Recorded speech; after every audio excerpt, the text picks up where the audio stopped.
অস্ট্রেলিয়ার মাটিতে বাংলাদেশের ঐতিহাসিক টেস্ট জয়ের পর আইসিসি টেস্ট র্যাঙ্কিংয়ে এসেছে বড় পরিবর্তন, যেখানে অস্ট্রেলিয়াকে 9 উইকেটে হারানোর পর ব্যাটিং এবং বোলিং দুই বিভাগেই উন্নতি করেছে বাংলাদেশের ক্রিকেটাররা।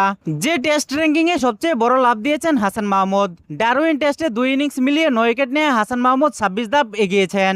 বর্তমানে 503 রেটিং পয়েন্ট নিয়ে হাসান মাহমুদের বোলিং র্যাঙ্কিং 38 নম্বরে।